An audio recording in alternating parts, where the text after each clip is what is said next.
आणि यानंतर बातमी आहे नागपूरमधल्या हिंसाचाराशी संबंधित। सोमवारी झालेल्या हिंसाचाराच्या घटनेनंतर द नागपूर फाईल्सचा पुढचा अंक सुरू झालाय। नागपुरात राडा होण्याआधीचं सीसीटीव्ही फुटेज समोर आलंय।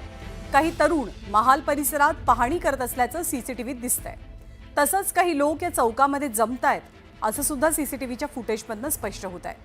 हे व्हिडिओ सोशल मीडियावर व्हायरल झालेले असून पोलीस या व्हिडिओंचा अधिक तपास करतात।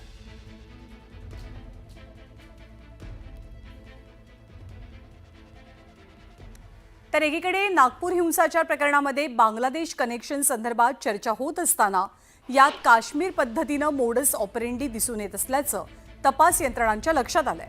हा हिंसाचार पूर्वनियोजित असून ट्रॉलीमधनं दगड घटनास्थळी आणले गेले होते। राडेबाजांनी तोंडावरती मास्क वापरलेला होता, मास्क लावलेला होता आणि त्यानंतर दगडफेक केली। महत्त्वाची बाब अशी की काश्मीरमध्ये जसं सुरक्षा यंत्रणांना लक्ष केलं जातं त्याच पद्धतीनं नागपूरमध्ये पोलिसांना लक्ष केलं गेलं, त्यांच्यावर दगडफेक झाली।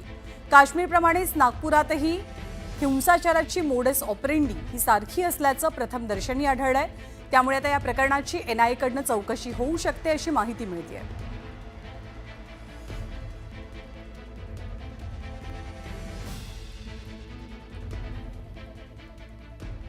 आणि याच नागपूर हिंसाचाराचं बांगलादेश कनेक्शन असल्याचंही बोललं जातंय। बांगलादेशमधनं हिंसा भडकवणारे मेसेजेस व्हायरल केले गेले असा आरोप होऊ लागलाय। तर दुसरीकडे चिथावणीखोर पोस्ट व्हायरल करणाऱ्यांवरती गुन्हे दाखल केले जातात। तर फहीम खानसह एकूण 6 आरोपींवरती देशद्रोहाचा गुन्हा दाखल झालाय।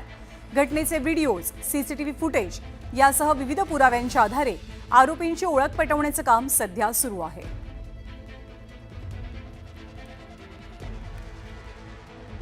बांगलादेश कनेक्शन कसं आहे, कसं एस्टॅब्लिश केलं, काय सांगणार? नाही, त्याचा असा काही ते एस्टॅब्लिश झालेला नाही आहे, कारण आता ते तपास चालू आहे। जर ते त्यांची प्रोफाईलमध्ये कोणी कंट्रीचं नाम लिहिलं आहे तर ते जिन्युइन आहे की चुकीचं आहे ते काय ते आम्ही तपास करतो।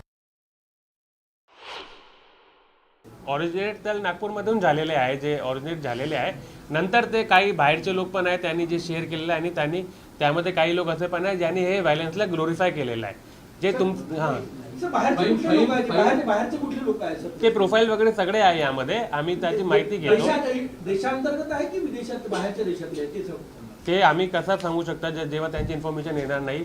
पण ते नागपूरचे नाही आहे, त्यांचे प्रोफाईलमध्ये असं ते लिहू शकतात की ते बांगलादेश आहे की किंवा हे कंट्री आहे, पण त्यांना व्हेरीफाय करण्याची हे गरज आहे।